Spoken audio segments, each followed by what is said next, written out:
Jagat Krishna Prabhupada. All glories to Jagat Krishna Prabhupada. All glories to our revered speaker for today, Her Grace, Mother CITI-SAKTI Devi, and all glories to our Sadhu Vaishnava devotees. We thank you all for being here today. It's a new day in a new week, and we have Her Grace starting the week with us. Of course, Mother CITI-SAKTI needs no introduction, but I'm proud to say she is my sister. Mother CITI-SAKTI, we may put the verse on the screen and then you take it over from here. Okay, Hare Krishna. Thank you.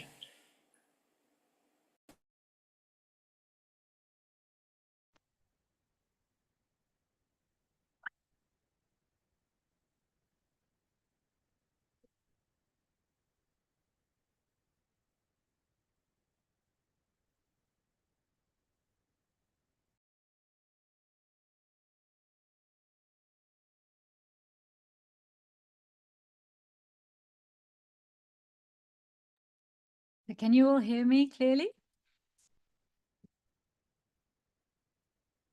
I'm assuming that's a yes. Yes, we can hear you clearly. Okay. So I will recite the Sanskrit and then read the translation and the purport by Srila Prabhupada. And then I'm going to chant Mangalarchana before I start, and please join in. So this is Srimad Bhagavatam, Canto 3, Chapter 1, Verse 27. Kachit kurunam paramasurinno bhamasashte sukhamanga sorehi yo vai svavrishnam pritvat dadati varan vadanyo varatarpanena. I'll do that one more time. Kachit kurunam paramasurinno bhamasashte sukham anga sorehi yo vai svashrinam pitravat dadati Varan Vadanyo Varatarpanani. Translation, please.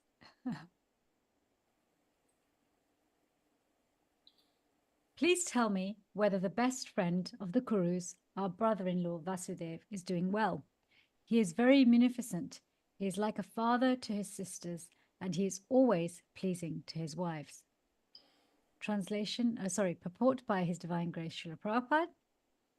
Lord Krishna's father, Vasudev, had 16 wives, and one of them, named Bhairavi, or Rohini, the mother of Baladev, was the sister of Vidura, Vasudev. Therefore was the husband of Vidura's sister, and thus they were brothers-in-law. Vasudev's sister Kunti was the wife of Pandu, Vidura's elder brother, and in that sense also Vasudev was brother-in-law to Vidura. Excuse me, I've got a bit of a slight sore throat. Kunti was younger than Vasudev, and it was the duty of the elder brother to treat younger sisters as daughters. Whenever anything was needed by Kunti, it was munificently delivered by Vasudev, due to his great love for his younger sister. Vasudev never dissatisfied his wives, and at the same time, he supplied the objects desired by his sister.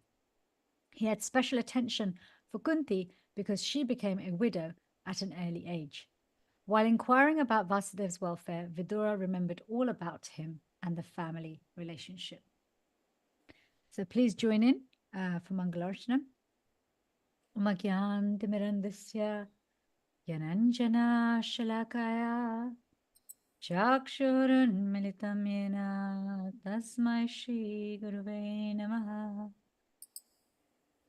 Shri Chaitanya Manobishtam Stapitam Yena Bhutale Swayam Rupa Gadamayam Dadati Swapadantikam Vandeham Shri Guru Shriyata Padakamalam Shri Guru Vaishnavamscha Shri Rupam Sagrajatam Sahagana Raghunatam Vitam Ekam Sajivam Sadvaitam Sarvadutam Parijana Sahitam Krishna Chaitanya Devam Shri Radha Krishna Padhan Sahagana Lalita Shri Vishakam Vitamscha He Krishna Karuna Sindhu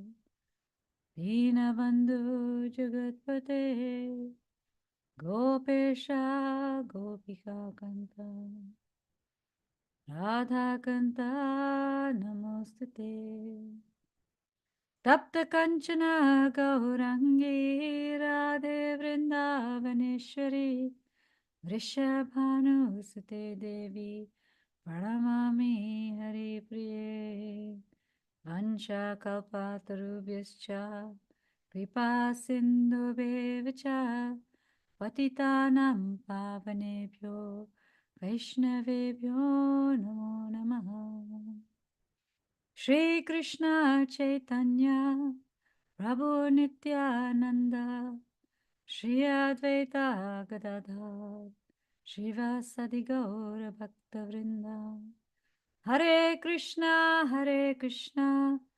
Krishna Krishna Hare Hare Hare Rama Rama Rama Hare Hare.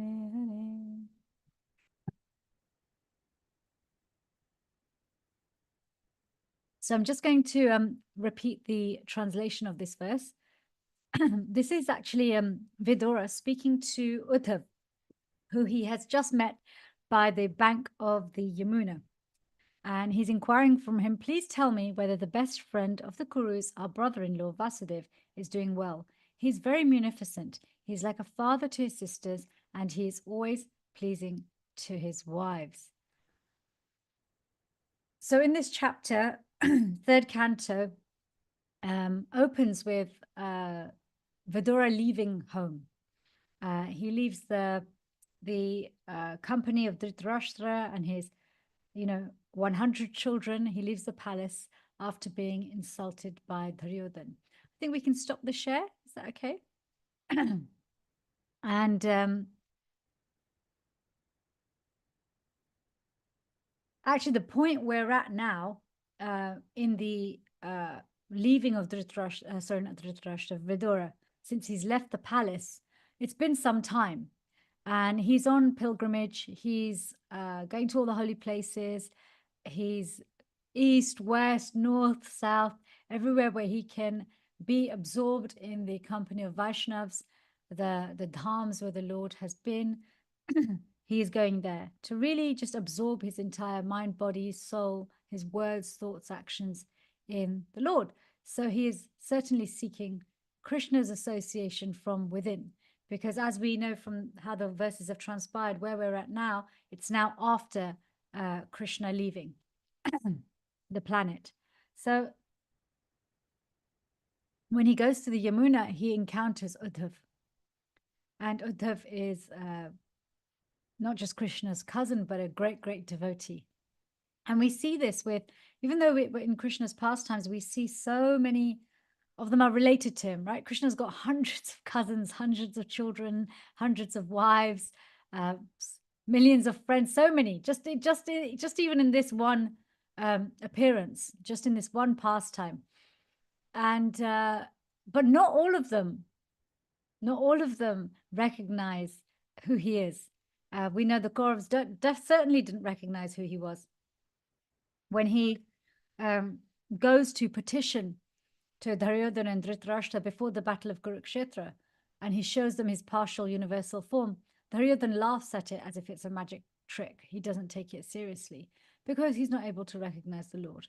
However, Vidura, despite being born in that very same family, where both Dhritarashtra and Duryodhana, because of their ignorance, which is very prominent and shows in Dhritarashtra's blindness as well, despite being in that company, despite being born in that same environment, working in that same environment, he's actually a great devotee of Krishna's. So he is very much appreciative of not just those who love Krishna in a familiar way, but those who recognize Krishna as the be-all and end-all. And so Vidura is very delighted to see Uddhav. He's very, very happy to see Uddhav. And so he starts to inquire from Uddhav about different personalities and their welfare. And they have innumerable relatives. In the Srimad Bhagavatam, Shukadev Goswami just tells Parikshit Maharaj about some of the inquiries that Vidura makes to Uddhav, and especially the ones which really are relevant in terms of highlighting where the mind and heart of a devotee are. This is how do you tell the quality of a person? We often hear that we tell the quality of a person by the kind of friends they keep. But just as much as the friends they keep, how can we tell where our consciousness is at? Other than the friends we keep, it's also, what is it that we talk about? What is it that we ask about? Because ultimately the questions we ask determine the answers we get. Good questions get good answers. And as Prabhupada's book is entitled, Perfect Questions Get Perfect Answers, right? So Vidura's questions to Uddhav, and not just he's asking someone who's of the highest company, of the highest association, a great devotee of the Lord, but he's also asking questions about the welfare of those who are also equally tied in affection to Krishna, not just familiarly, but also transcendentally, because that is also Vidura's connection with Krishna. Although he has a familial connection, he also has a transcendental connection, and he appreciates it, he relishes it. So he's more than eager to find out how those other wonderful souls are doing. And it describes here, Prabhupada gives us some background to Vasudev and who he is familiarly in terms of relationship with Vidura, that he's a brother-in-law on both sides. But actually, even more so, the way Prabhupada ends it saying, in inquiring about Vidura, he also remembers the familial things. So actually, that's not his initial impetus to inquire. His initial impetus is, let me hear about the great devotees of the Lord. How are they doing? And some I may have a familiar relationship, some I may not. But this one, oh yes, now the familial relationship is also coming to mind. So back to this, before I wanted to share a few things about Vasudev, Krishna's birth father. I was going to use the phrase biological father, but for the Lord, there is no biological father or mother. But yes, Vasudev is his birth father. But before I share a few things, I do want to come back to this point that I initially opened with of who do we keep company with? What do we ask them? And what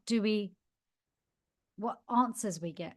Because ultimately, all three need to be aligned and are generally aligned, but the first two are the most important, because actually the first two determine the third, right? The company we keep and the questions we ask will determine the answers we get, because we can have perfect questions, but if we ask imperfect people, then we get imperfect answers. So the person we ask should be high quality, and so the question should be high quality, then you get a high quality answer. If you ask a high quality question to a poor quality person, your own adhikar, our own receptivity to hearing and our own taste and intelligence has to be of an extremely high quality to be able to take some nectar from a difficult place or from a poor quality answer. So this dialogue we see time and time again in the Srimad Bhagavatam. Srimad Bhagavatam is a narration of a narration, within which there are many, many narrations, which is why sometimes devotees get lost in all of these narrations. But one thing that stands out about all of these narrations is that they answer this perfect question that Parikshit Maharaj asks. He has these two perfect questions at the start of the Srimad Bhagavatam when he encounters Sukadev Goswami. Is what is the best thing for all people at all times? And then the second question, which actually really is a more sophisticated and greater elaboration on the first, is, and especially for those who are about to die. So every narration, it's not every narration encounter we hear about, it's not in the pursuit of, oh, what's going to be the most entertaining story. Sukadev Goswami is not thinking, okay, let me hit the biggest gossip in town at the moment. He's not looking at the most recent, what's fresh in his memory. He's not looking for the most sensational. In fact, what he's looking for, what he's answering Parikshit Maharaj's question with is every encounter, every pastime, every event that speaks to answering this question. And because the answer to that question is to actually surrender to the Lord and dedicate your life in serving him, whether you've got 7 days left, whether you've got 5 seconds left, whether you've got 50 years left. Actually spend your time in the pursuit of serving Krishna. This is Prabhupada says, actually, Parikshit Maharaj's second question is the only question, because we're always dying. So because we're always dying, the question of what's the best thing for all people at all times, and particularly at the time of death, is an answer that's relevant at all times for all people, especially in Kali Yuga, because the duration of life is so short. So this idea of asking the right questions to the right people to get the best answers, yeah? In our life, I think we, as Vaishnavas, we do it very well when we are maybe hearing classes. We do it better when we're hearing classes. But there are other areas where that seems to, maybe we're more vulnerable to it becoming weaker. So for example, when we pick up Shastra, we have got the highest quality association, haven't we? Without a shadow of a doubt. Okay, spoken by and describing the words of pure devotees and the Supreme Personality of Godhead himself. So it's infallible, it holds for past, present, and future, and it's self-validating.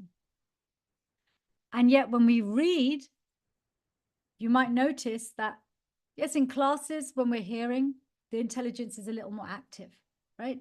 It's a bit more engaged, constantly inquiring. And we're all good. We're all of different natures. You know, some people are more inquiring than others. But that aside, if we just look at our patterns in ourselves, regardless of compared to everybody else, when we hear, we tend to be more engaged with inquiring. When we read, what you'll probably find is maybe the questions we ask while we're reading either are very minimal, okay, or they're not as attentive.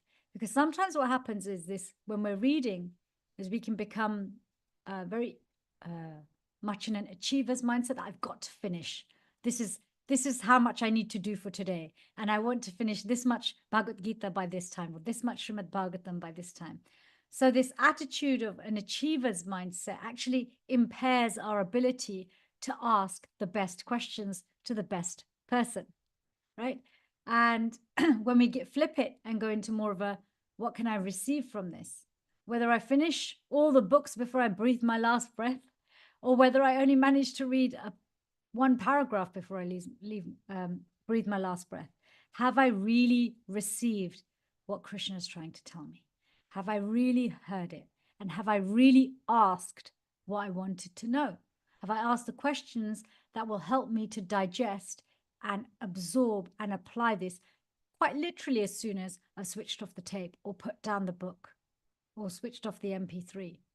So this being mindful of, am I with the best person or the best association? And secondly, am I making best use of the time that I have with this association? When Vidura met Uddhav, he didn't think, oh yeah, you know, here he is in Yamuna, I'm here at Yamuna, we've got all the time in the world, we can just chill out. Let's catch up about other things first before we get to talking about Krishna, because it's been such a long time since we've seen each other. No, he's not thinking it, because he knows every moment with a Vaishnava is so precious. Just cut to the chase, right? You don't need to talk about football scores. It's a big thing in the UK just in the last 24 hours, because, you know, England made it to the European Cup final. Sadly, they lost, and Spain won. But, you know, this is we have this tendency, right? This tendency to think that we have all the time in the world. Now, I'm not saying we become impersonal. Krishna consciousness is the most personal. And as we can see from Vidura's inquiry, actually his inquiries are what would be expected.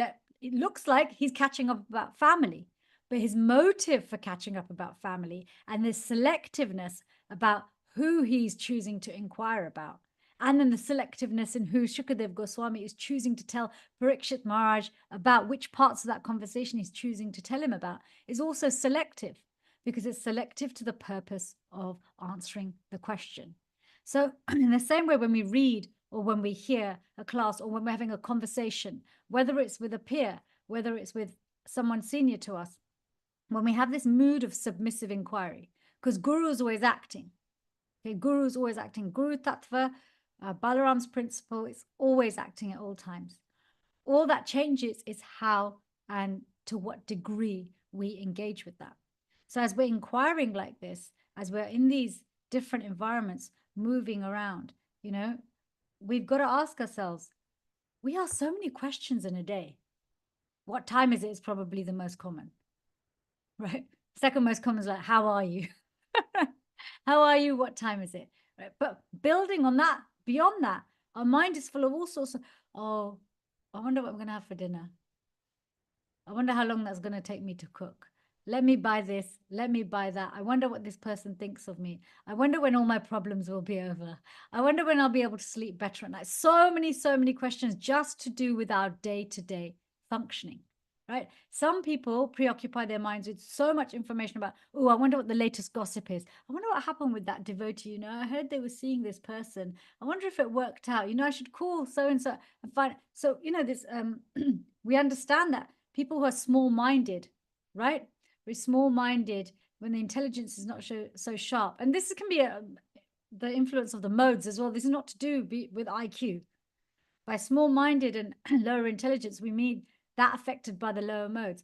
Tends to be more inquiry about people's day-to-day, just the nosiness. A nosiness which is nothing to do with wanting to help.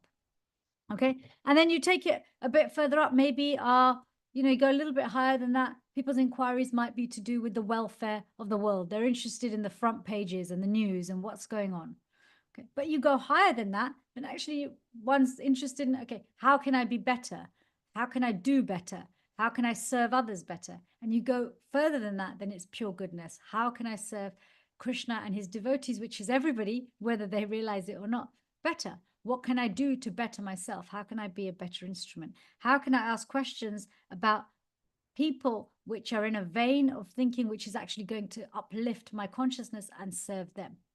And when is it time to not ask questions? When is it time to save my questions for later, right? So just this point, these dialogues, time and time again, we are revealed wonderful dialogues that happen between these saintly souls. And the standout quality is that the purpose, the motivation for the inquiry is really, what can I ask to uplift my consciousness? Because Vidura is sure that whatever Vasudeva is doing, wherever he's doing it, it's certainly connected with Krishna. It's certainly connected with remembering Krishna, serving Krishna, talking about Krishna. And so this familial affection that Vidura has for Vasudeva is an and. It's more a devotional affection and a familial affection. And actually, we see this quality in many of Krishna's associates. See, in Vrindavan, the associates of Krishna, they don't know who he is other than Krishna. They don't know about his subsidiary roles as God, the Supreme Personality of Godhead, the controller of senses, the head of the demigods. They don't know any of these things. It's almost like there's an awareness, but it's like a hum in the background that nobody really notices, right? Like we all are surrounded by the hum in the background of the electricity. It's there. Do you listen for it? No, it's there. You just carry on using your electricity. Don't listen out for the changes in the sound vibration of the electrical current, but it is there in the atmosphere. So that's there in the atmosphere, but their primary relationship with Krishna is as Krishna the person. But when we move into Mathura and Dwarka, you'll see that the personalities there, like Vidura, like Vasudeva, even when they have a very close, strong familial tie with Krishna, where they could potentially forget everything else he is. They don't. They simultaneously also remember his supreme position. And that's the position that's deeply satisfying for them. For them, that feels good. They're perfectly satisfied because we are all of a different constitutional nature. And yes, we talk about 5 mellows, neutral, servitude, friendship, parental, and conjugal affection or romantic affection for the Lord. But there are also gradations, there are also blends. you know, and especially as one moves into another. So in describing Vasudev, just to tell you a little bit about Vasudev, because we speak so much about Nanda Maharaj and Yashoda. So Vasudev and his wife Devaki, they were actually previously Prishni and Sutapa, a very devotional couple who prayed fervently. They in their devotional service, their greatest desire was actually to serve the Lord as parents. They had no children in that previous experience, in that previous existence. And so they wanted a child just like the Lord. And Srila Prabhupada describes how actually because of the severe austerities and penances, and when we're talking about severe austerities and penances, it's still far greater than anything we might do here. And the Lord had to come himself. And so when he asked them, what do you want? They said, we want to have a child just like you. But there is no one just like Krishna, right? Even if you look at the personalities who are closest to quality in Krishna, they're like at least like 25% fewer qualities or something. And that's a big chunk of infinite, qualities. 25% of infinite qualities is infinitely huge. So there's a big discrepancy. So he says, well, there's no one else like me, so I'm going to have to come. Okay, so in my next appearance, you can be my birth parents.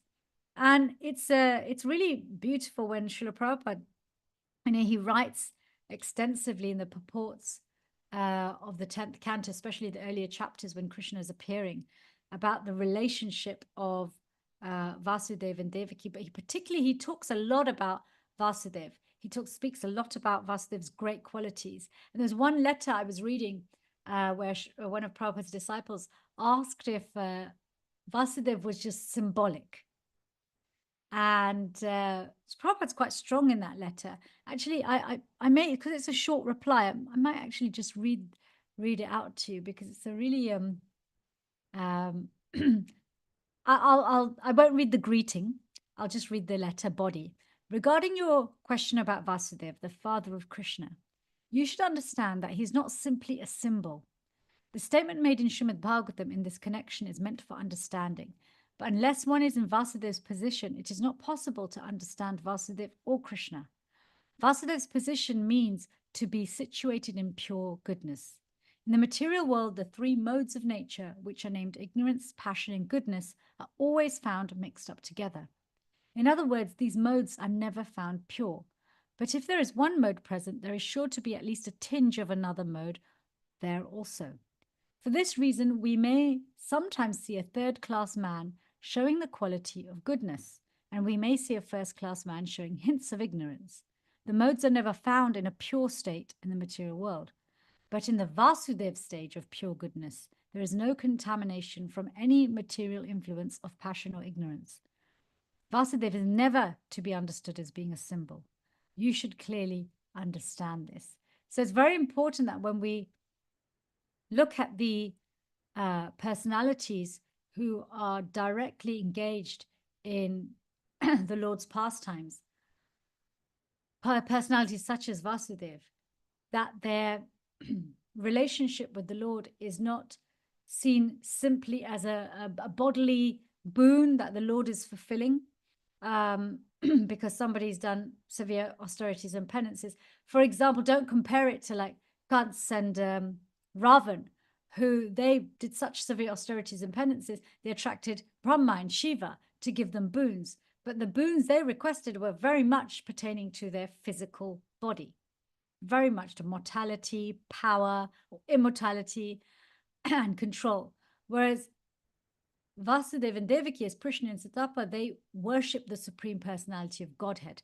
Their austerities and penances were not directed towards demigods. Secondly, as they did their austerities and penances, so which is in pure goodness, we worship the Supreme Personality of Godhead. That means Shuddha Sattva. It's beyond even the mode of goodness.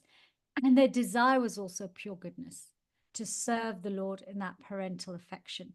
So Prabhupada's very strong on this point that, it's not symbolic. this actually happen when a devotee has a desire of the Lord which is pure, without contamination, then the Lord reciprocates. And this is not simply a basic transaction. It's not symbolic. And actually, in terms of the symbolic, because sometimes people try to make sense of God having parents as a symbolic thing, right? Because they can't get their head. Well, hang on a minute. What, why does he? How is he born in a womb, etc.? But Prabhupada again, he anticipates our questions before we've even had them. If you read many of Srila Prabhupada's purports, before you even have a chance to ask a question or have a doubt, he's already explaining it away.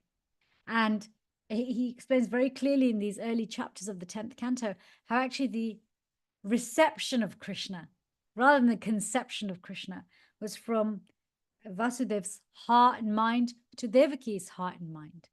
And then there was transference. And then he appeared. And this heart and mind, Devaki and Vasudev's heart and mind aligning like this, again, is such a, again, important aspect of relationships between Vaishnavas, that our hearts and minds are aligned in serving the Lord, in receiving the Lord. And because as a Vaishnav couple, they were both very strongly aligned in their desire to serve the Lord in the same mood. So then the Lord was easier able to reciprocate because there wasn't conflict. Now, as Vaishnavas, we're taught to this spirit, spirit of cooperation. The spirit of cooperation is pleasing to Prabhupada, it's pleasing to Krishna.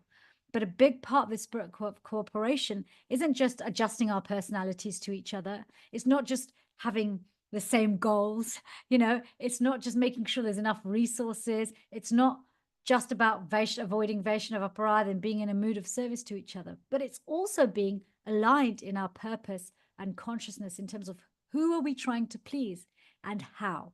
Because when we are aligned in that purpose, just like Devaki and Vasudev, then both the heart and mind of two individuals are aligned, and we can invite the Lord. We can receive him, give him reception, right? And then he appears. And it's really, the descriptions are really beautiful. It describes how when Vasudev is, because the 8th child is about to come. So Vasudev knows he can think fervently about the Lord. Oh, our desire to have the Lord, we're going to get, when Kans hears that the 8th child of Devaki is going to be the end of him, and it transpires that the 8th child of Vasudeva and Devaki is going to be the Supreme Personality of Godhead. Actually, Vasudeva and Devaki are both very excited that, wow, we're going to be receiving the Supreme Personality of Godhead.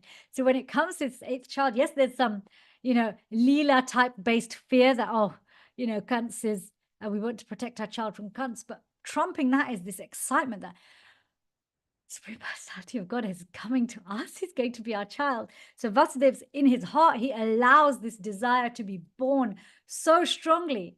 And so being closely connected, Devaki as his kindred spirit also has simultaneously that same desire so strongly. And so in this union, in this united force of Krishna, we are ready to receive you.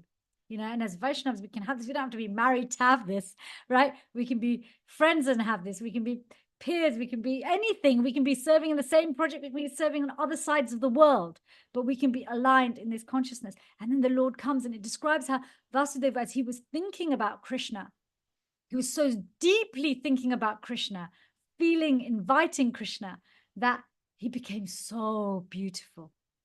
Because simply by thinking about Krishna, Krishna is there.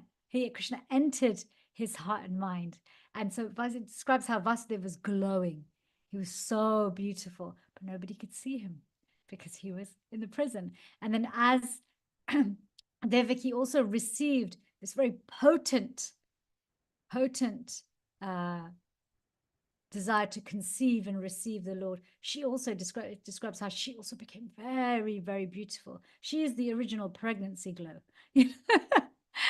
So she became very, very beautiful. But again, her beauty was hidden from the world because she was in a prison, and describes how the time that she had the Lord within her before he appeared, she was just effulgent, like 1,000 suns and 1,000 moons. So this is the power of bhakti. What they were carrying was bhakti. It wasn't some metaphysical, mystical event. It was a transcendental event. And this is what Prabhupada's explaining. For Vasudev to be able to receive and conceive and be the birth father of the Lord, he had to be situated in pure goodness. And this is what it, for us also, forget mode of passion and ignorance, because Krishna's already explained to Arjun that it's difficult to approach him in the mode of goodness, what to speak of ignorance and passion. But as we develop our lives, the way we live, the way we speak, the way we hear, the questions we ask, who we associate with, how we associate with them, they get into the mode of goodness. The temptation of mode of goodness is that life here becomes a bit more comfortable, and definitely more comfortable than the vast majority of the people on the planet. And it can be very tempting to just settle. It can become very tempting to just settle and not continue to cultivate that desire to actually serve Krishna uninterrupted, unalloyed, in a favorable way, selflessly, even being willing to give up all those comforts we've got in the mode of goodness, regularity, peaceful mind, easy availability of devotees and bhakti. Life becomes it's practically like a heavenly planet on this earth when you're in the mode of goodness, right? Your mind stops fighting you so much.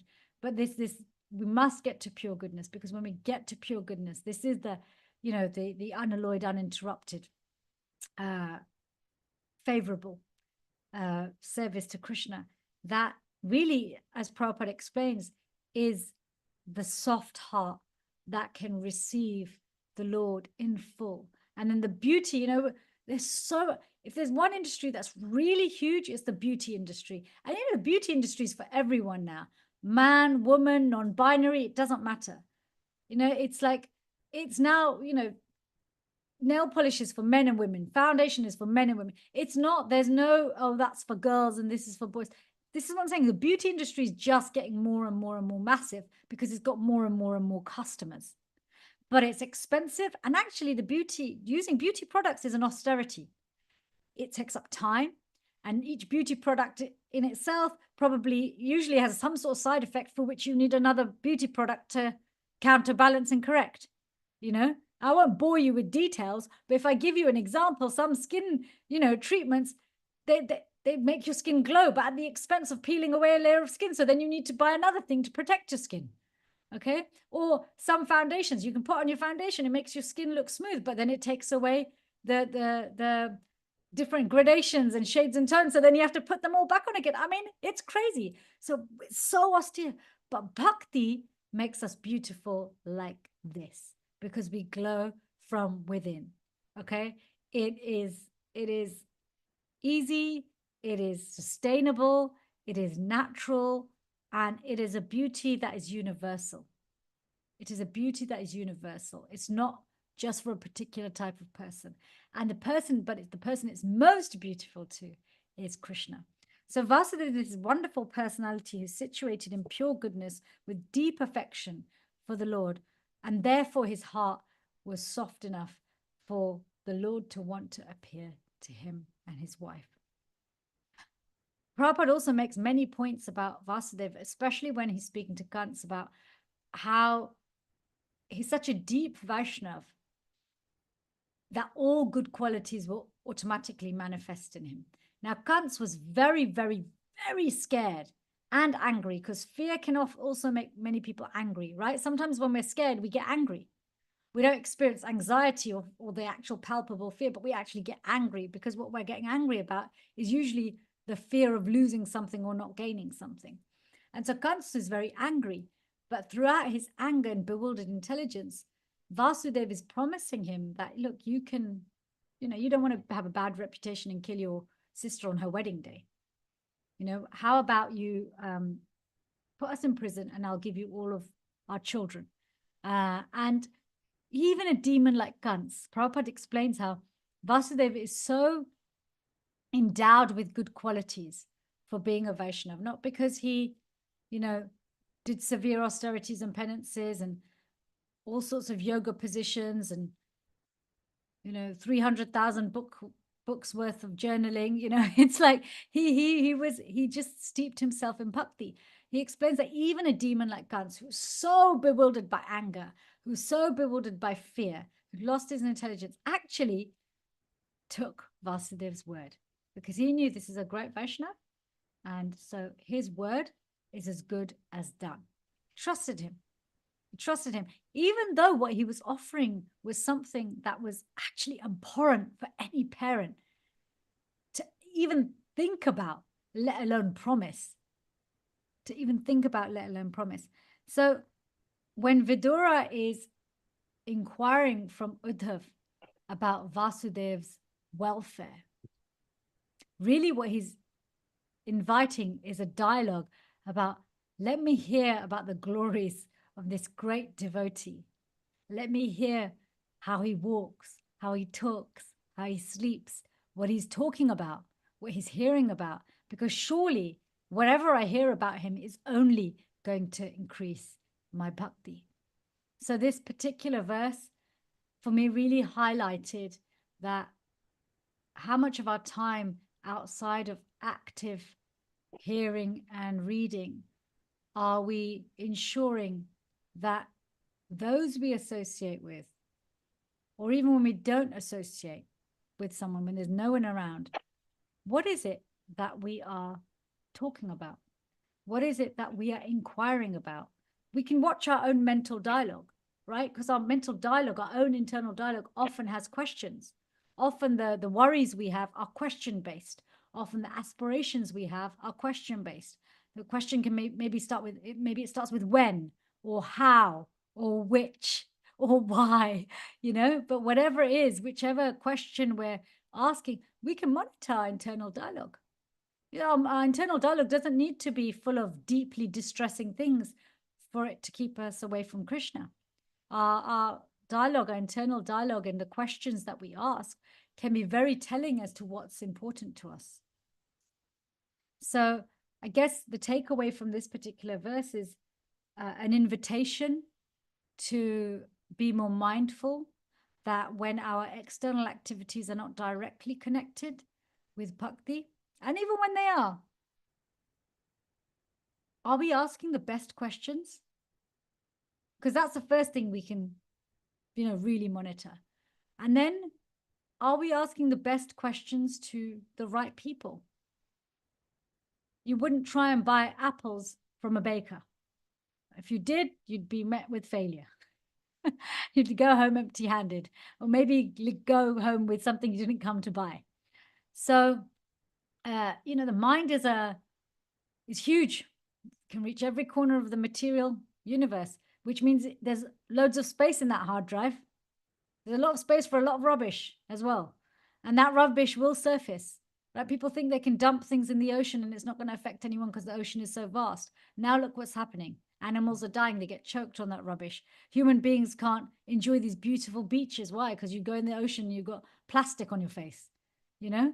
Our mind can become like that. We can be sure that whatever rubbish we take in, just because it's buried for a little while, doesn't mean the tides of the mind won't bring it to the surface.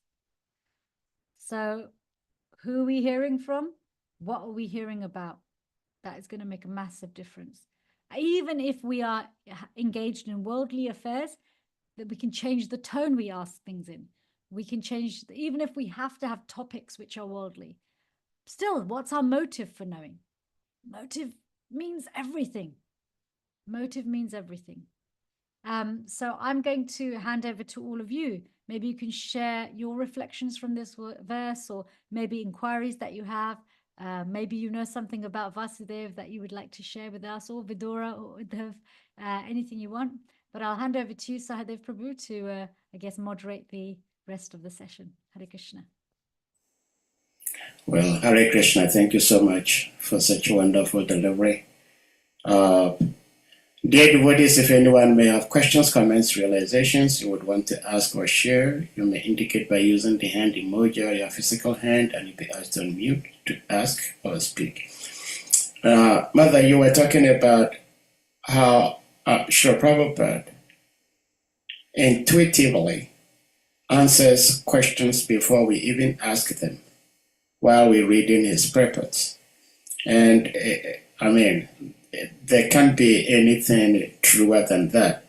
And I also experienced that most times when Gurudev would speak, His Holiness Bhaktivedanta Swami Maharaj, as he's speaking, I will be having lots of questions.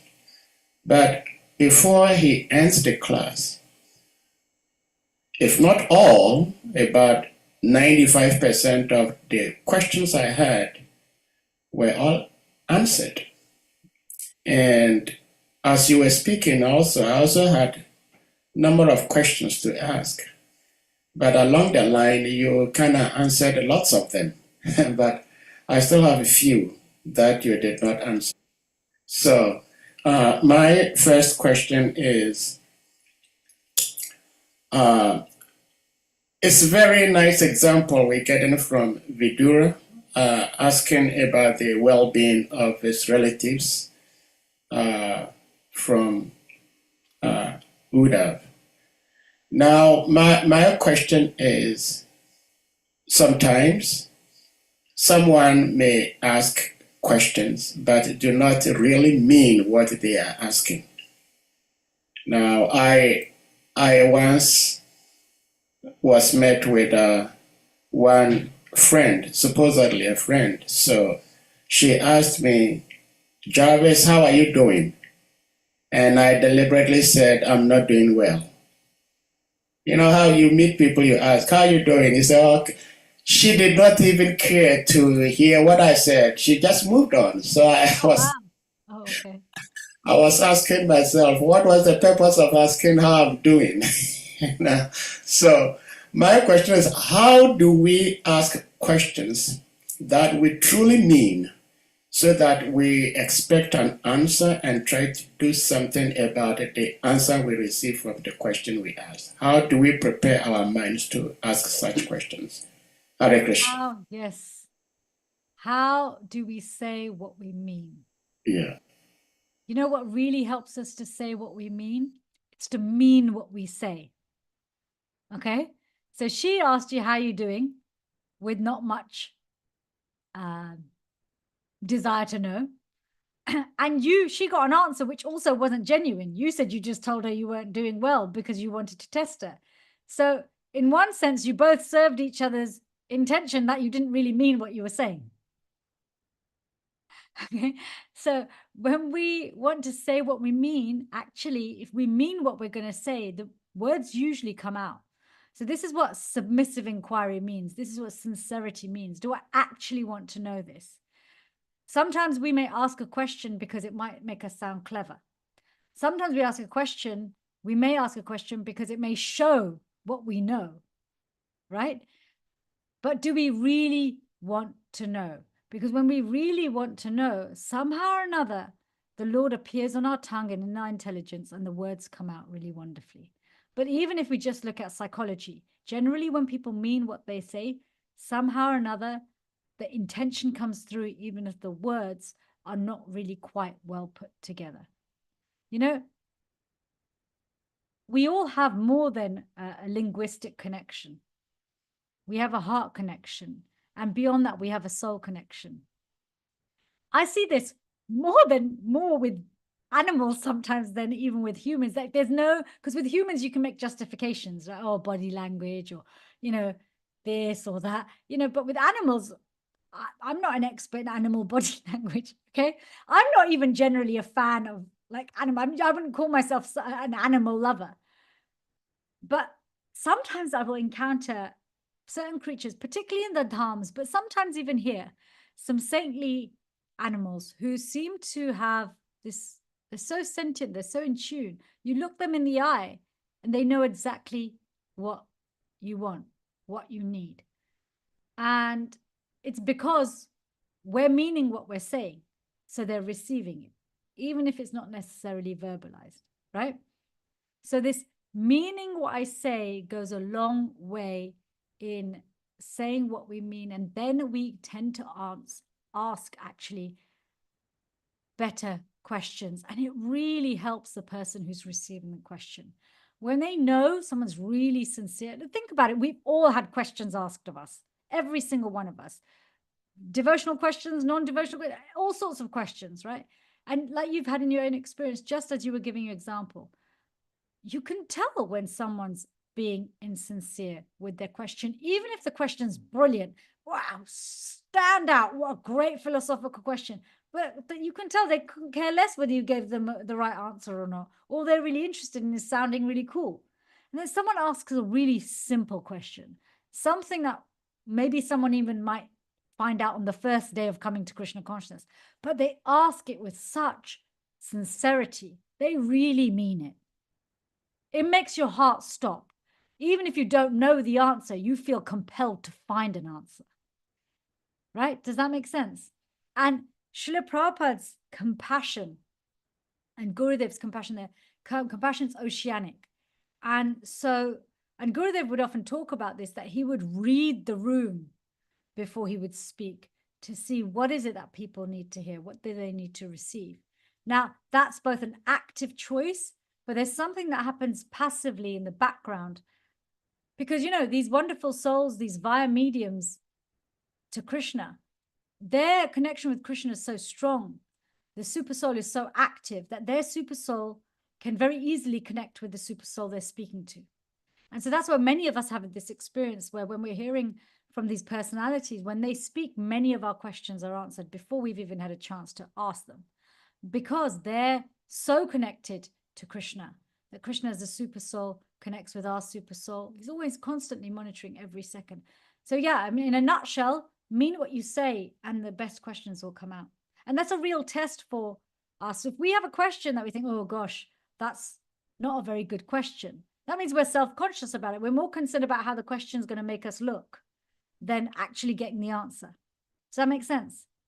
So yeah, meaning what we say, I think it carries a lot of weight in helping us to formulate good questions. Thank you so much. Thank you. It helps a lot. Vindhyavali Devi, please, you may unmute. Hare Krishna. Hare Krishna, Prabhu. Thank you. Hare Krishna, Mataji. Hare Krishna, Vindhyavali. You should just move to London. Yes, I'm really considering that. So my question is, so you said cultivating soft heart in bhakti by coming to pure goodness, but then to navigate in this world, you have to have a thick skin. Yes. So have a soft heart, but have a thick skin. So then what's your opinion on that? Oh, and thick how does skin. one? Okay. Yeah. How do you navigate that in bhakti, and what are your top tips? How do we remain soft-hearted but thick-skinned? This saying thick skin, or this, this mentality of being thick-skinned has been brought about to stop our feelings from getting hurt. Our feelings are generally hurt in the pursuit of maintaining our identity in this world, right? Our identity in this world is of value to us now. There's certain attributes, things we like about our personality, things we have that mean so much to us right now. But we've had so many of these identities. I'm pretty sure some of the things that are really amazing to us now, if somebody had given them to us in our previous life, we probably would be like, I don't want that. You know, for example,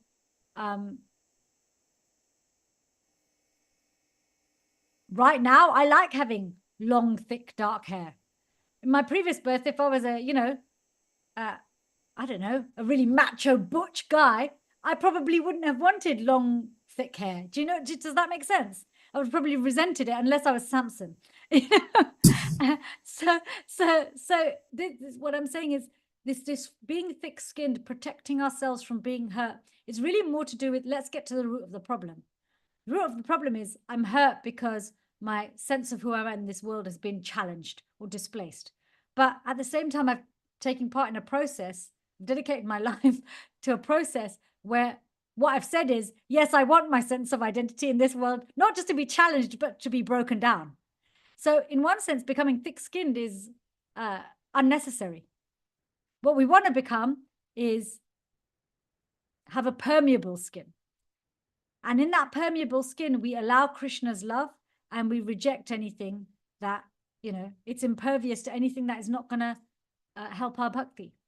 So when we are challenged by those things that might make our transient identity in this world feel like it's on fragile ground, then actually we have reason to celebrate. because we are being shown exactly what we asked for, which is Krishna, challenge my identity here and break it down. In terms of how that has an impact on us, that actually deepens our relationship with Krishna, because we're always coming back to, what can I learn from this? How is this challenging me? How is it challenging my attachments? How is it challenging my fears? And as we see Krishna and his devotees holding our hand through every situation, the trust builds. And then we have less and less reason to be thick-skinned, because we always feel protected. Like in yesterday's class, we were talking about Ambarish Maharaj being unoffendable. Why? Because he consistently felt protected by the Lord. He felt so sheltered by Krishna. He actively felt Krishna's presence so strongly. His sense of identity was not rooted really in much else other than his relationship with Krishna. So now, in that situation, if anything threatens his relationship with Krishna, he'd feel it. But there's nothing that can threaten our relationship with Krishna. But our relationships here with ourself and the rest of the world can be threatened all of the time. So being thick-skinned is more about, I think, tolerance, developing a tolerance, an ability to tolerate distress we feel when we experience challenging words or situations that destabilize our status quo, and that destabilize our sense of who we are. Because even our identity as devotees in this world, as practitioners, that's also temporary.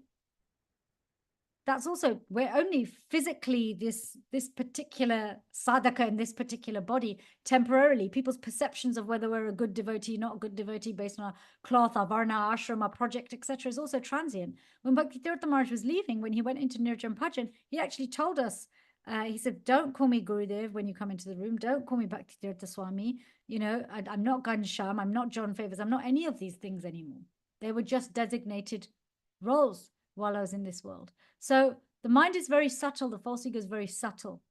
As Vaishnavas, as we peel away the layers, we'll usually see that there's many, many layers, including the subtle layer of, the pride we take in the kind of Vaishnava we're perceived to be. But the kind of Vaishnava we're perceived to be in this world actually has little or nothing to do with our relationship with Krishna. We are not a greater devotee just because someone thinks of us as a greater devotee. It's got nothing to do, it adds no value to our bhakti. And we're not less of a devotee because someone doesn't recognize our bhakti. Does that make sense? So thick-skinned is more about learning to tolerate the distress that comes from having our temporary world shaken. Because if we persevere through purification, we progress. And there's many tools around distress tolerance, which are kind of outside of the remit of today. But if you can work a little bit on that, okay, I feel distress. Okay, root cause, where are we going with this? What do I actually want instead? What can I have instead? What's better than what I'm looking for? And just saying, oh, Krishna's love, just as a blanket statement, that's not enough. It's got to be quite specific. Does that make sense? Yes, perfect. Even being honest with ourselves and going, I'm hurt because I want to be recognized for being a devotee. Then we can next question be, do I want to be recognized? What's better than being recognized as a good devotee? Being a good devotee. Okay, what can I do to actually become a devotee? Because I'm not there yet. If I was, I wouldn't have been disturbed by those comments in the first place. But I wouldn't have been disturbed that people didn't recognize me as a great devotee. Does that make sense? And so when we ask, again, we ask our mind and intelligence the right questions. Yes? Thank you. It's funny you gave the analogy of the long hair, because I was thinking about long black hair right before this class. Like you pointed it out. It was very funny. Thank you. Hare Krishna. Thank you so much, Vidyanidhi Mataji, for the beautiful question and the wonderful answer also. Anyone else with something to ask?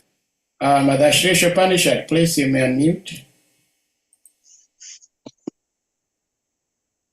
Jai, Hare Krishna. Please accept my humble Jai, obeisance. Good to go there, Prabhupada. Jai, all glories to your wonderful, wonderful divine service. I just been missing you. I missed you yesterday, and I just been traveling a little bit with family. But you know what I want? I just want some more love and affection. Could you speak on love and affection? Just say a little bit more about that. How can I get more love, more affection from the Lord, from Krishna? How can I do that? Am I doing it enough? Is chanting the only way I can get affection? Hari Hari Bol, Hare Krishna. Haribol, what a beautiful question from a beautiful soul. You know, Gurudev would say that we should learn to, he would say that actually Krishna's affection is coming at us constantly, every moment of the day in every way possible. And what we can do better for ourselves is recognize the many ways it's coming to us, but we can also become better at showing him our affection. And Gurudev would describe our different angas or limbs of bhakti as love offerings. And he would make it very easy, right? That actually everything can be a love offering to Krishna. We breathe all the time. We don't need resources to breathe, right? It's a gift given to us from the moment we're born. That breath can be a love offering. It's cheap. It's free. Actually, not even cheap. We have it on tap. You know, let me breathe for you. Let me speak to you, you know? So I find that when I apply this principle, when I'm feeling a bit dried up, that I'm not feeling Krishna's love, I remember how Gurudev says, look for his love, it's there.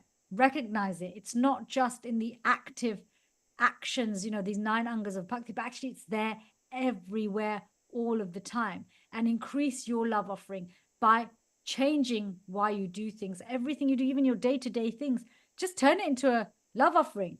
Waking up can be a love offering.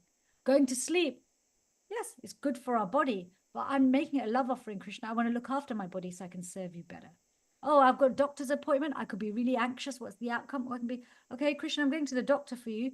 Just get this body checked out. Make sure it's in tip-top shape for you. And if it's not, I'm getting ready to come to you.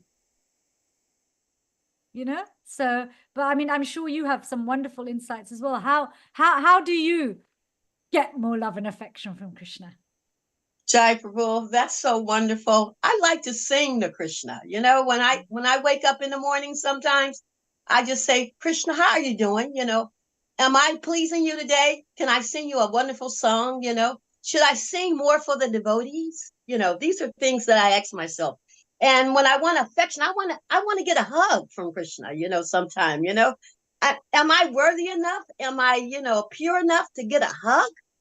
So I just, you know, these are some of the thoughts that I have. You know, I'm thinking this, you know, can I serve you better with my Sheilas or with my deities, you know? And what about the devotees? Are they thinking that I'm serving enough? Am I pleasing them enough? Am I making them upset? You know, these are some of the ways I want to get affection from Krishna. So conversations with God, you know, I want that one-on-one with him, you know. That's your title of your next book, Conversations with God. Hari Bol, Hare Krishna. Jai Prabhu. Thank you so much for gracing our. Thank you, devotees. Hare Krishna, everyone. Hari Hari Bol. Hari Bol, Hare Krishna. Thank you so much, Mother Shri Upanishad. Mother Shri Upanishad is always in ecstasy. Yeah, the powerhouse of ecstasy. Yes.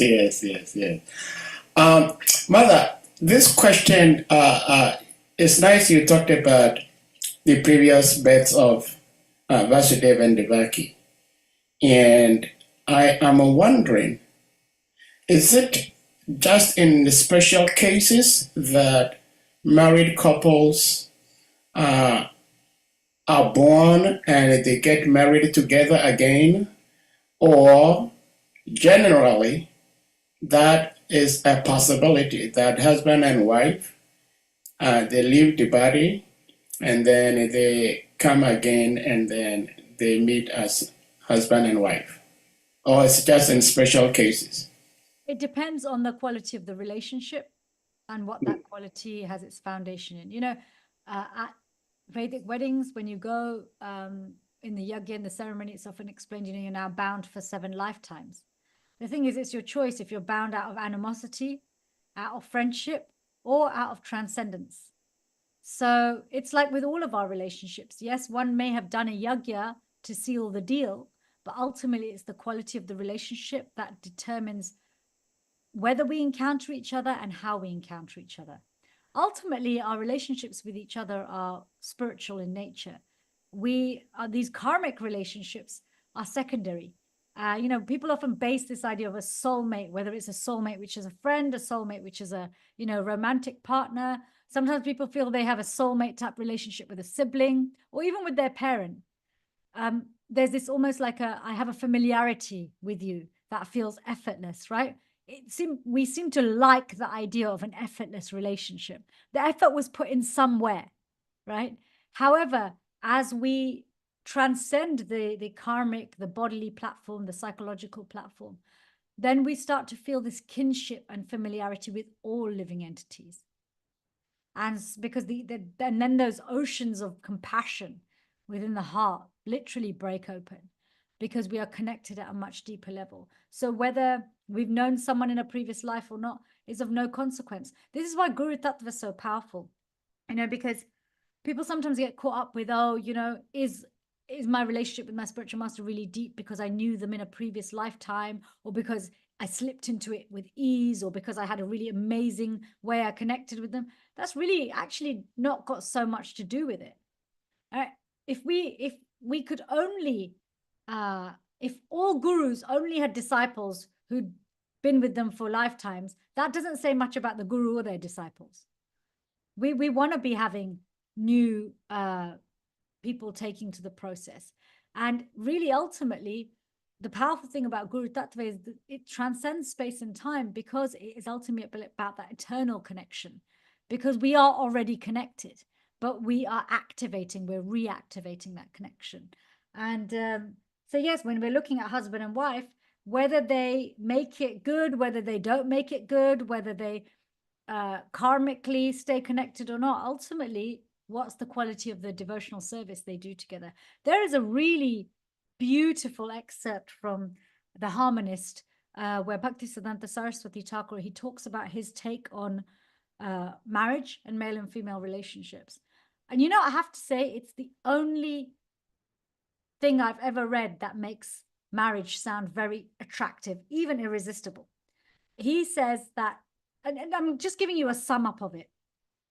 He speaks a bit more in it, but his sum up of it is basically, he says one of the reasons gurus don't advise their disciples to get married is because it is extremely rare to find a man or woman who is willing to serve his or her husband as their absolute servant.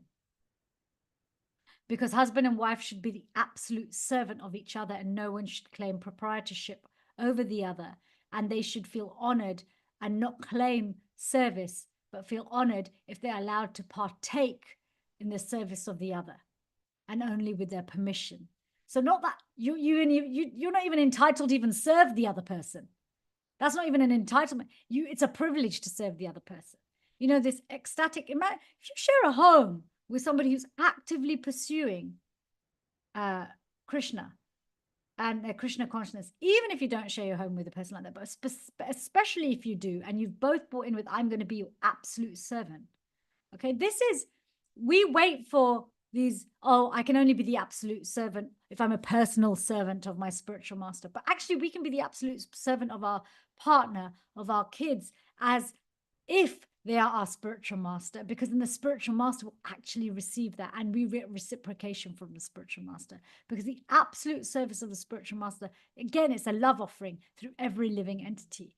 So husbands and wives coming back again as husband and wife, it can be a basic karmic thing. If you love your wife so much that she's the last person you think of, then you're going to take a form like hers and be the wife. And then the wife, if she really loves her husband more than anything in the whole world, he's going to be the last person she thinks of. She'll have his form, and they just constantly do this swap, husband, wife, and it can carry on. But that is a cyclical thing, which is neither here nor there. What was stand out about Vasudeva and Devaki, it wasn't so much their attachment to coming back as husband and wife, but that they were unified in wanting the Lord as their child. And that brought them together more strongly than the yagya for their wedding.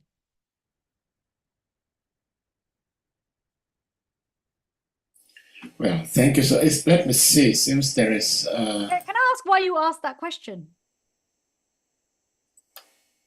Well, I asked that question because I am hoping that if if I'm unable to go back home, back to Godhead, and I still have to be within this material world, if my wife is also within this material world, then we are still going to be married couples. That's very sweet. That's very sweet. I think Mother Ishapanishad has her hand up, and then Hari Chakra Prabhu, Hare Krishna. Yeah. So, Mother Shri Shapanishad, you may unmute, please. Jai Prabhu, Hare Krishna. I just wanted to ask, you said that that can be found in the Harmonists by Bhaktisiddhanta Saraswati, the Harmonies. verse. I can actually share on. I'll share the Okay, quote, thank on you. On our ISKCON Africa lectures, if that's okay, or I can send it to you, Sahadev Prabhu, to share with. Yes, that It's whichever way. really beautiful. It's so Okay. Thank nice. you, Prabhu. Thank Yeah. you. Hare Krishna. Jai. Hare Krishna. So we go to His Grace Hari Chakra Prabhu, please. There's someone with a transcendental family. You can tell us more. How you have a family where you are the absolute servants of each other. I mean, you've got your own, you've got your own army of devotees. It's fabulous. You're like a force to be He has reckoned his with. own dynasty. Yes, exactly. Yeah, I'm sure there'll be a new Bhagavatam at the next Yuga, and they will talk about your family. Please don't let my ego go up. Hare Krishna, Master. Thank Hare you very Krishna. much for your deep and what do we call it, heart-touching presentation. And I'm just making a follow-up to the question. That lady, what is her name? The lady who asked the question about having a thick skin or something. Yes. Vindhyavana. Yeah. Yes. Yeah. Okay. Yeah, his question is very pertinent to because my question is based on the answer you gave. It's true that we are trying to live in such a way that everything we do will be in connection with the Lord. Yes.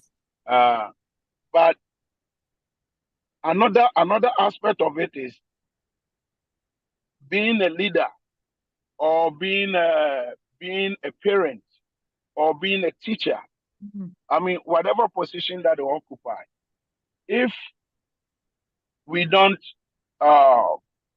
like the lady was asking, if we don't develop any such thing like a thick skin, then sometimes it becomes even difficult to even correct people. Yeah. When we see them going, I mean, off track. Because if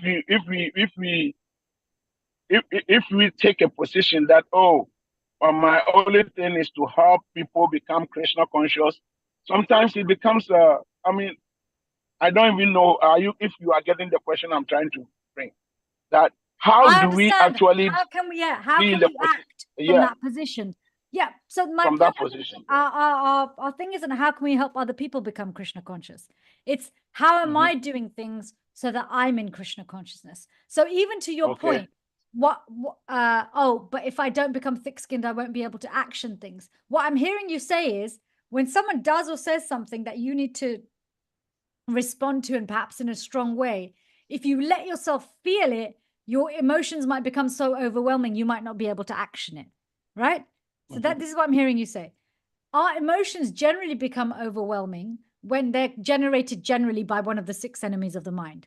Okay. And becoming thick-skinned doesn't get rid of the 6 enemies of the mind. It might put them aside for a little while, or it might mean that we put ourselves in a position where we put fault elsewhere.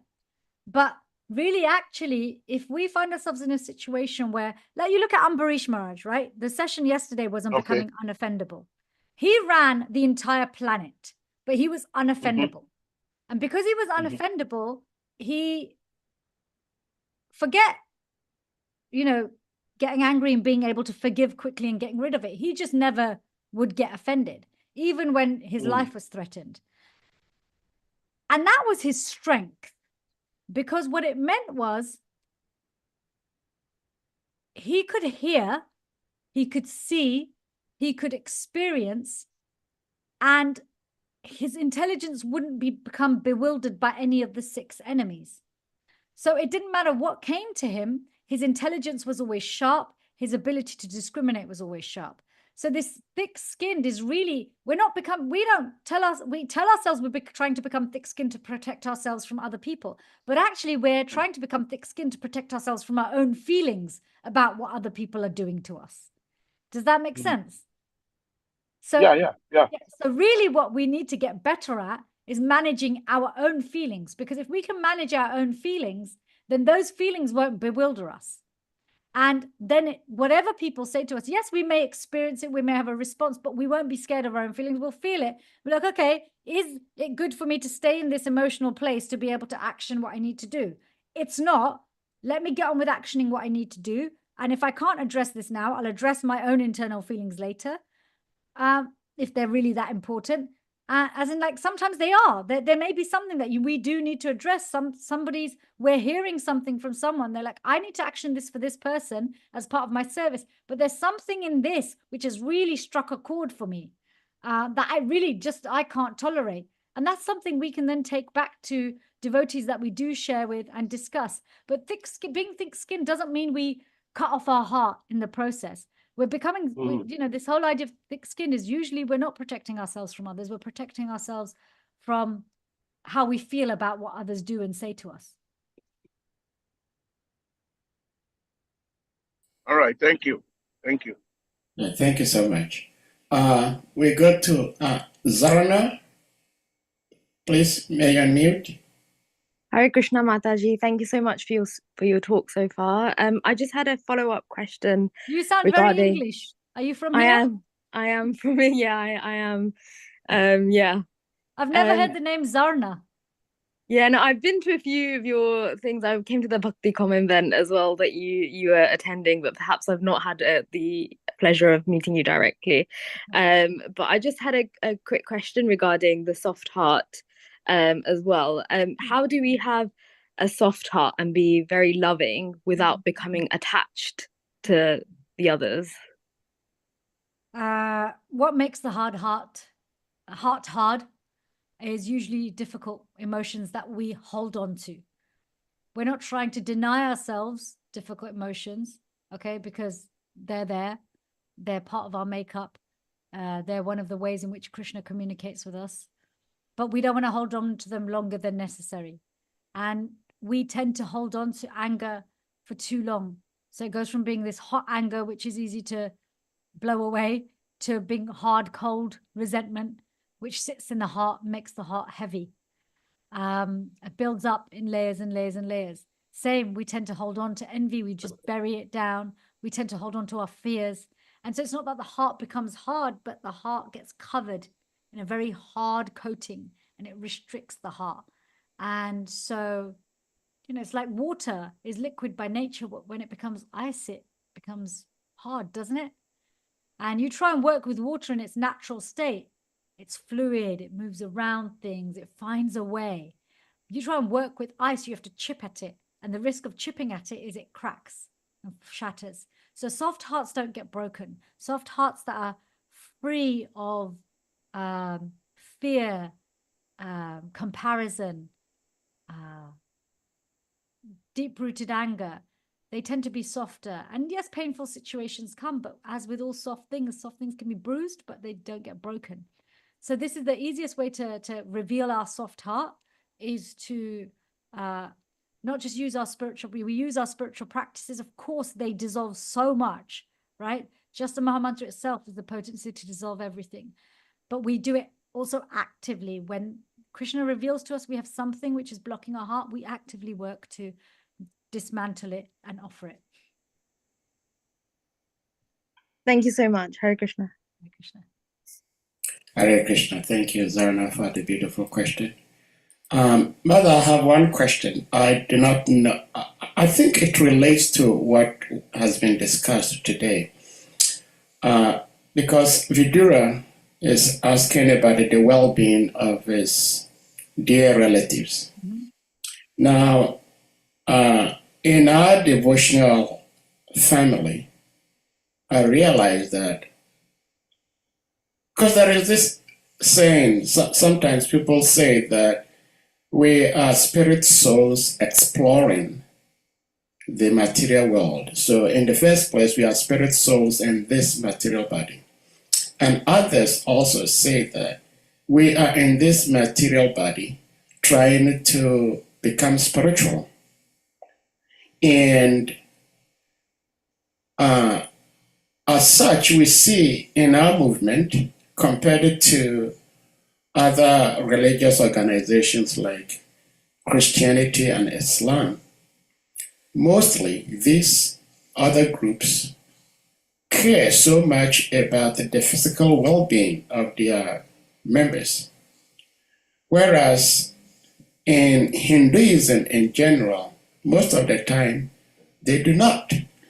And so I'm sure most of you might be aware of a law in India trying to ban conversion because they realize that the Christians and the Muslims are converting the Hindus to become one of them. And the reason they're able to convert them is because they care for their material needs. So we see here, there is this law, anti-conversion laws. Now my question is, if we do not care for people's material needs, and others are caring for their material needs, why should the government ban people trying to convert others to become who they want to become? And what do we learn from such things as to being attentive to taking care of people's, excuse me to say, so-called material needs? Because all we have is this body. If we don't have this body, what can we do so-called spiritually? So this is my question, please. Sahadev Prabhu, are you trying to turn me into a politician? A little bit. So, first of all, I disagree. I don't think the Vedic way neglects physical health. I actually think that if you look at the Vedic way, even more so than other traditions, there's actually a system of health. Ayurveda is a system of health. There's medicine there, you know. And if anything, Prabhupada over and over again says health, then sadhana, then service. So if we are not following that, that generally I find is because we've become, even as sadhakas, even as a community, probably too commercialized and too capitalistic. Okay, we're too results orientated and too focused on the external expressions of bhakti and how they manifest in the in the human world, rather than our own actual transformation. So then, speaking to this other point of looking after the human aspect of people's welfare, this is a conversion method as old as time. You know, most missionaries from most faiths will go in to the most impoverished areas, people who are hungry, people who are physically sick. They offer them medical care, they offer them food, they offer them housing, and at the same time, they preach God's message. And so this is like you give a bitter medicine with sugar, isn't it? And this also speaks to Krishna saying that most people come to him because they're distressed. Now, of the four types of people, the distressed, the inquisitive, those who come out of knowledge, and the curious, those who come out of knowledge, those who come out of distress, and those seeking wealth and those coming out of distress are the most common. So if we provide those for people, yes, we'll meet their human needs, but then we should also give them, just like prasadam distribution, right? We give prasad, we also give books. So whether they should be banned, whether they shouldn't be banned, I'm going to leave that to politicians. Can you really stop someone from turning their heart to the Lord? And can you really force someone to turn their heart to the Lord just by feeding them, just by giving them good housing? You know, really that kind of transformation of the heart ultimately comes from my example.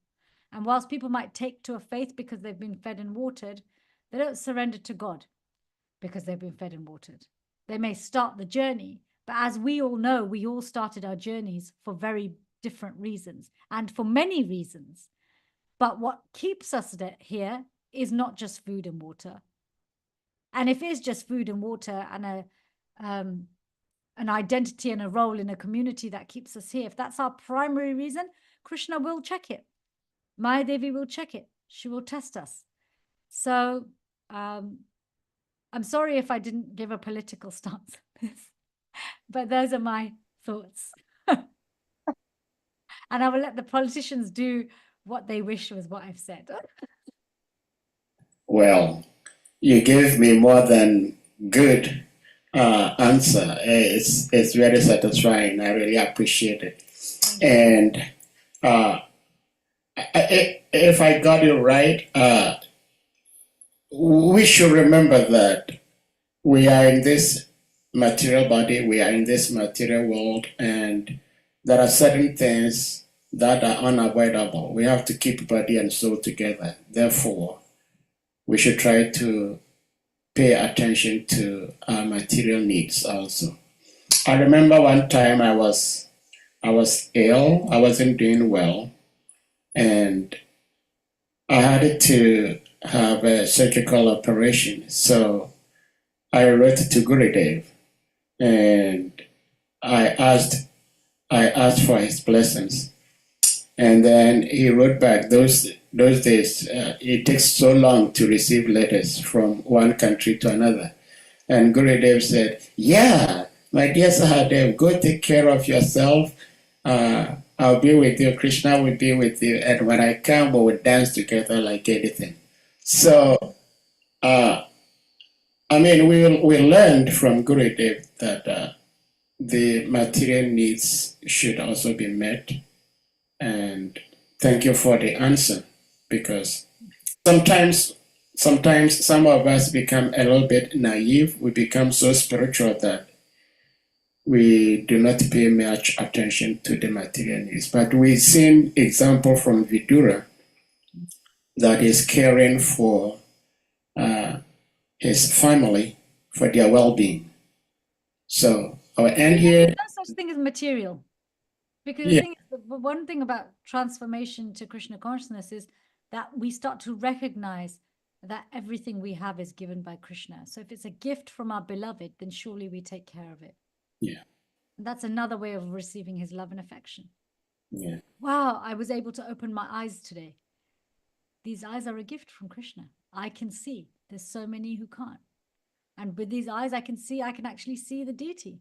You know, as you get older, your eyesight isn't as good, right? So I was just thinking, things are not as sharp as they used to be.